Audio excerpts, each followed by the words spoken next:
السلام عليكم، ازيكم؟ عاملين ايه؟ يا رب كلكم تكونوا بألف خير. النهارده بقى الفيديو كده فيه شويه نشاط وحيويه وحماس. بصوا كده، بدايه انا اول مره في حياتي اوصل للمرحله العجيبه الغريبه دي في غرفه النوم وفي الشقه عموما. من يوم ما غسلت السجاد وانا عندي دنيا متدربكه، او طبعا مش اول مره طبعا في حياتي، اكيد وصلت للمرحله دي كتير، بس اقصد يعني من ساعه ما جيت هنا الشقه وانا كنت يعني محافظه على كل حاجه فيها. بس من يوم ما غسلت السجاد والدنيا فلتت مني كده زي ما انتم شايفين. الدريسنج طبعا متبهدل، على طول كنت محافظه عليه وكل حاجه كان في مكانها.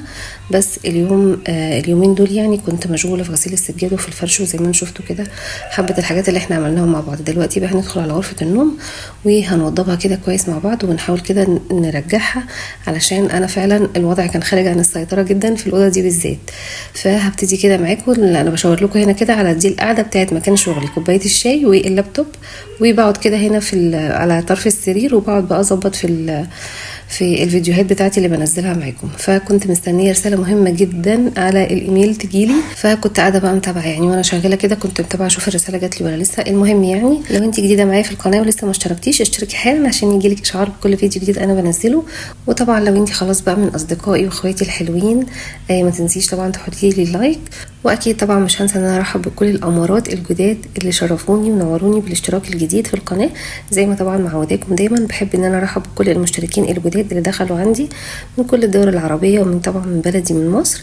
فهرحب بيكم كده في وسط الفيديو علشان خاطر ما اطولش عليكم اكتر من كده في المقدمه. ويلا بقى كده بينا نبتدي في المعمعه دي ونقول بسم الله الرحمن الرحيم، وصلي على سيدنا محمد. اللهم صل وسلم وبارك على سيدنا محمد عليه افضل الصلاه والسلام. بصوا بقى كده هنا الدريسنج. طبعا انا في ناس كتير قوي بعتت لي تعليقات في الفيديو بتاع الدريسنج ونصحتني بحاجات كتير قوي ان انا اعملها فيه، وطبعا ان شاء الله ان شاء الله يا رب كده هعملها. يعني طبعا لسه هجيب البوكسات وهظبط كده الدنيا في شويه حاجات كده عايزه تتظبط في الدريسنج، وفي شماعات معينه في بنوته قمر قالت لي عليها للطرح، ان شاء الله برضو هجيبها. بصوا الهوك دوت اللي انا كنت جايباها لما كنت جايبه الديكورات لغرفه النوم ووريتها لكم، حطيتها بالمنظر ده كده على الحيطه وعلقت عليها كده الاكسسوارات بتاعتي. بجد شكلها حلو جدا ونفعاني جدا. انا يعني عاده ما بسيبش الدنيا تخرب مني للدرجه دي، بس ايه يعني هي جت معايا بقى كده بسبب طبعا قلت لكم كده ان انا غسلت السجاد والدربكه اللي حصلت كده في الشقه، فالله المستعان. اكتر اوضه دي اللي كانت يعني اتكركبت واتدمرت، لان انا زي ما قلت لكم كده على طول الحمد لله رب العالمين ايدي في الشقه، وما بخليش اصلا حاجه فيها توصل للمرحله دي. يعني زي ما انتم شايفين بقى كده دخلت اول حاجه على الغسيل، قلت امسك الغسيل كله طبقه واخلص منه. طبعا الغسيل اللي قدامكم ده كذا غسله على بعض، كانت بتنشف وكنت بكومها على بعض للاسف الشديد لحد ما وصلت للمرحله دي. فقلت لا، ابتدي الاول كده بتطبيق الغسيل وارصه في الدريسنج وانظم الدريسنج، وبعد كده ابتدي بقى الشغل في الاوضه نفسها. بالفعل يعني بصراحه كده لما الهدوم بتبقى قدام عينيا كده كتير متكومه في كل مكان، الواحد اصلا بيبقى حاسس ان هو مش عارف يسيطر على اللي بيحصل في المكان اللي هو قاعد فيه. وسبحان الله يعني فعلا لما بخلص من اي هدوم حواليا، يعني سيبكم من مثلا في العاب ابني يلعب بيها او كتب للمذاكره، لا هي الهدوم اكتر حاجه بتخليني حاسه ان انا مش عارفه ابتدي منين وفين. فلما بشيلها كده كلها وبخلص منها اول حاجه، بحس خلاص ان انا فقت، يعني دماغي كده فقت وكل حاجه كده بقت واضحه قدامي، رؤيه كده بقت واضحه خلاص بقى، واللي هيجي بعد كده هيبقى سهل يعني. فبتهيألي كلنا كده، مش انا لوحدي، صح؟ اكتبوا لي برده كده في التعليقات وعرفوني كده موضوع الغسيل والتطبيق ده كده بعمل معاكم ايه، يعني بالنسبه لكم ايه. بيبقى فيه ناس، انا اعرف ناس بتكره تطبيق الغسيل والغسيل اصلا يعني، والنشر والكلام ده بيبقوا كارهين حياتهم هما بيعملوا الموضوع ده. بس دي حاجه اساسيه من اساسيات الحياه يعني لابد منها، مش هنقدر نتهرب ابدا لا من الغسيل ولا من تطبيق الغسيل ولا من ترتيب الغسيل ولا من اي حاجه من الحاجات دي. فربنا يا رب يعينكم ويعيني ويعين كل ست بيت يا رب. طيب عايزه اتكلم معاكم على موضوع صوره البروفايل اللي انا نزلتها. طبعا اولا حابه اشكر كل الناس الامارات اللي دخلوا كتبوا تعليق جميل زيهم، والله العظيم والله العظيم انتوا بجد يعني انتوا الامارات وانتوا اللي عيونكم حلوين، وبجد بشكر اي حد دخل كتب لي كومنت حلو على صورتي على البروفايل. عايزه اقول لكم بس ان في حد بعت لي وسالني، قال لي يا نورا لما انتي نزلتي صورتك على البروفايل ليه برضو ما بتظهريش في الفيديوهات ولسه بتستخبي بالايموشن؟ فطبعا انا رديت عليها في التعليقات، ولو ده سؤال من ناس كتير بتساله لي او ناس كتير مستغربه ومستعجبه انا ليه نزلت الصوره ولسه ما بظهرش، طبعا انا في ناس كتير بعتولي في التعليقات وكانوا عايزين ان انا اظهر بوشي، وانا وزوجي متفقين من الاساس ومن الاول ومن ساعه ما فتحت القناه ان انا ما اظهرش، تمام. فلما قلت له اليومين دول هو بصراحه لسه مش حابب الفكره ولسه مش موافق على الفكره، فمن باب ان احنا يبقى في بينا يعني تعارف اكتر وان انتوا تعرفوا الشخصيه اللي بتتكلم معاكم دي شكلها عامل ازاي، استأذنت ان انا انزل الصوره على البروفايل، تبقى صورتي الشخصيه هي صوره البروفايل بتاع القناه. فهو بصراحه سمح لي بكده، وافق بده. فهو ده دلوقتي اللي مسموح لي بيه، ان انا انزل صورتي، بس لسه مش مسموح لي ان انا اظهر كده كشخصيه كامله كده متكامله في القناه. فاعذروني، واللي مش فاهم اظن كده انا وضحت الفكره. طبعا ده راي جوزي، وانا طبعا لازم احترم رايه وانفذ رغبته زي ما هو كمان بيحترم ارائي في اي حاجه وبينفذ الرغبات اللي انا عايزاها في اي حاجه. المهم زي ما انت شفت بقى كده، طبقت كل الغسيل الحمد لله بفضل الله اللي كان على السرير، وكان في شويه حاجات كده محتاجه ان هي تتعلق على شماعات فعلقتها. انا بصراحه في العادي يعني وفي الطبيعي ما بطبقش ابدا الغسيل وانا واقفه بالمنظر ده. انا بطبقه طبعا بقعد على السرير وبطبق كل الغسيل حواليا، وبعد كده باخد كل الهدوم دي واوديها على الدريسنج وابتدي ان انا كده ارصها وانظمها في الدريسنج. بس التصوير كان هيبقى ظاهر جزء كبير قوي كده مني وانا قاعده، فبصراحه ما عرفتش ابدا ان انا اظبط الكاميرا، فطبقته وانا واقفه كده زي ما انتم شفتوا. وبالنسبه للشنط بتاعتي دي اللي انا كنت بقى مثلا نازله رايحه في حته بتاع، كنت برجع وبحط شنطي في اي حته، البرفيوم في اي حته، اي حاجه في اي حته. فاخدت كده الشنط بدات ان انا ارجعها تاني في اماكنها، وبدات برضو ان انا انظم الحاجات كده اللي متدربكه في الدريسنج، ورجعت كده كل حاجه مكانها. وكمان جبت بقى المقشه وشلت بقى كده صف الشوزات اللي تحت ده كله، وكنست مكانه ولمعت مكانه، وبعد كده رجعته تاني زي ما كان. بس المقطع ده انا بصراحه ما صورتوش معاكم، يعني انا كنت بحاول ان انا اهو كده، انا كده خلصت يعني في الدريسنج. نظمت كل حاجه وشلت زي ما قلت لكم كده الشوزات، ورجعت كل حاجه مكانها. في الرف بتاع الميك اب ده كده عملته بالريشه، يعني نظفت كده لو في اتربه ولا اي حاجه، ونظفت كل حاجه ونسقت كل حاجه زي ما كانت. وهبتدي بقى كده اخرج تاني. هنا بشاور لكم فوق، والله العظيم انا نفسي انزل اجيب البوكسات، بس يعني الله المستعان. والرف اللي على اليمين فوق خالص ده كده انا بحط فيه الملايات، وبصراحه الحمد لله بفضل الله الدريسنج تحفه تحفه تحفه. تسلم ايد اللي عمله، مع انه زعلني في الاخر، بس تسلم ايده برضه. وبعد كده بقى هدخل على الاوضه، واي حاجه كده محطوطه في مكان مش بتاعها هبتدي ان انا ارجعها مكانها تاني. تعالوا بقى كده واحنا بنتفرج كده على الروتين مع بعض، ارحب بحبايب قلبي والامارات الجمال اللي بيكتبوا لي اجمل كلام واجمل تعليقات. طبعا فينك يا شروق؟ انا رحبت بيكي في الفيديو اللي فات، ما شفتش التعليق بتاعك. يعني شروق يا جماعه من المتابعين بتوعي، من الغاليين على قلبي، من متابعيني من السعوديه تحديدا من الرياض. وشروق من ضمن الناس اللي انا دايما متعوده على تعليقاتهم الجميله في كل فيديو، بس ما شفتش تعليق منها الفيديو اللي فات. اتمنى يا شروق من كل قلبي ان انت تكوني بالف خير وبصحه كويسه، وهستنى بقى تكتبي لي كومنت لطيف زيك على الفيديو بتاع النهارده وتطمنيني عليكي. بصوا بقى بدايه كده عايزه ارحب رسل من العراق، بوسيلي سيف، ربنا يا رب يحفظه لك ويبارك لك فيه. وطبعا عايزه ارحب بام عبد الرحمن القمر من مطروح، ربنا يبارك لك يا ام عبد الرحمن، وتسلمي يا رب على الكلام الجميل اللي انت كتبتيه لي. وعايزه بقى اشكر سماح الشيمي من طنطا، يعني بجد انت يا سماح انا بصراحه مش عارفه يعني مش عارفه بجد اقول لك ايه. ربنا يا رب يسعدك ويبارك لك ويحفظك، وانت اخت ليا وانسانه جميله وجدعه. سماح يا جماعه كتبت لي في الفيديو اللي فات ان هي بتدخل على قناه اليوتيوب اللي هي بتتابعها، وبتكتب اسم قناتي علشان بتحاول ان هي تدعمني، وبتحاول ان هي تعمل اي حاجه تكبر القناه من كتر حبها فيا. بجد انا كمان بحبك، وانتي على راسي من فوق، وربنا يا رب يسعدك ويرزقك. الحب ده يا جماعه من عند ربنا، ده رزق يعني من عند ربنا، وهي كلها في الاول في الاخر ارزاق. يعني حب الناس ده كده رزق من عند ربنا، وبجد انتوا على راسي من فوق. بشكرك جدا يا سماح من كل قلبي، والله العظيم يعني انا مهما اقولك مش هوفيكي حقك، لانك انتي يعني ما تعرفينيش ولا شفتيني ولا عاشرتيني ولا تعرفيني في الحقيقه، بس مجرد ان انت عرفتيني عن طريق الفيديوهات اللي انا بنزلها وحبيتيني وبتدعميني بكل الطرق اللي انت تقدري تعمليها. فبجد بشكرك من كل قلبي، ربنا يا رب يسعدك زي ما بتسعديني. كمان عندي بقى مفاجاه جميله جميله جميله جميله دخلت كده عندي في التعليقات. نور من فلسطين، يعني بجد انت يا نور خطفتي قلبي خطفتي قلبي بجد، ان انا اشوف تعليق مكتوب عليه ان هو من فلسطين.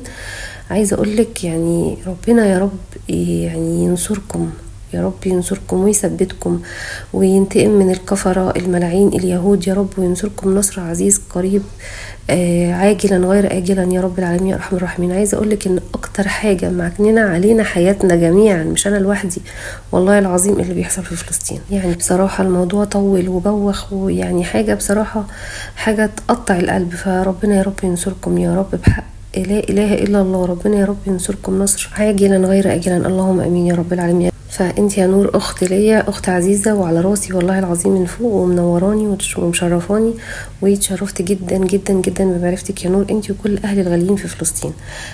عايزه كمان ارحب بساره من الجزائر، منوراني يا ساره. انا بحبك يا ساره وبحب كلامك الجميل. وعلى فكره يا ساره، انا زي ما كتبت لك كده في التعليقات، انا اختي اسمها ساره اللي هي يا جماعه قلت لكم عليها قبل كده، صاحبه قناه ساره لايف ستايل. وطبعا ده يعني اختي توأم روحي حبيبه قلبي، فاسم ساره ده عزيز قوي على قلبي، وكل اللي اسمهم ساره عزاز جدا على قلبي. منوراني يا ساره من الجزائر، واتشرفت جدا بمعرفتك انت وكل اهلي وحبايبي من الجزائر. طبعا اعذروني وسامحوني، ويعني ارجوكم سامحوني لو نسيت اقول اسم اي حد في التعليقات، اكيد اكيد ما شفتوش. وكمان يا جماعه عايزه بس اقول لكم على حاجه، انا برحب بالناس الجديده اللي داخله معايا، يعني انا كل فيديو برحب بالناس اللي دخلت جداد معايا في الفيديو اللي قبله، فبرحب بيهم في الفيديو الجديد اللي هينزل. مش كل فيديو بقول كل اسماء الناس اللي مشتركين معايا، لكن برحب بالناس الجداد بس اللي دخلوا. انا اذا كان عليا والله العظيم عايزه كل فيديو اقول كل اسماء الناس اللي بتدخل معايا من اول لما بدات القناه لحد دلوقتي، بس مش هخلص الفيديوهات، يعني كل يوم كده هعمل فيديوهات للترحيبات بس بالناس اللي بتدخل عندي، فمش هلاحق يعني. فبجد عايزه اقول لكم انا بشكركم من كل قلبي، وانا ان شاء الله قناتي بتكبر بيكم، وبشكركم على كل الكلام الجميل اللي انتوا بتكتبوه لي. ربنا يا رب يسعدكم ويفرحكم زي ما بتفرحوني. بصوا بقى انا عملت ايه. طبعا جبت بقى التسريحه كده، شلت كل الكلام اللي كان عليها ده، ولمعتها كده تلميعه محترمه. والفرش اللي كانت على التسريحه دي انا ابني بيحب قوي يلعب بيها، فهي بتتخلع من بعض، فانا شلتها كده من قدام عينيه ورحت حطاها في الدرج. وجبت الاقلام بقى بتاعت تحديد الشفايف، والاقلام بتاعت الكحل والحاجات دي، يعني كلها كده حطيتها مكان الفرش، ومسحت كده التسريحه مسحه محترمه. وبعد كده رحت مرجعه كده كل حاجه، برضو مسحت كل الحاجات اللي كانت على التسريحه ورجعتها كده تاني في اماكنها.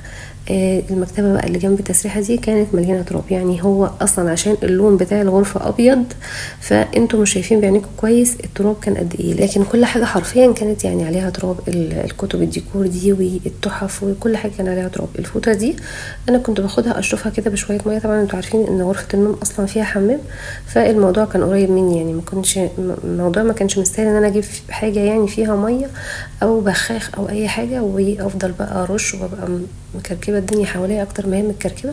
فكنت بروح كده على الحوض بتاع الحمام على طول، وكنت بغسل الفوطه دي كويس، وكنت برجع بعد ما بمسح الاول بالريشه من التراب، بمسح بقى كده بالفوطه وبنضف كده الدنيا كويس.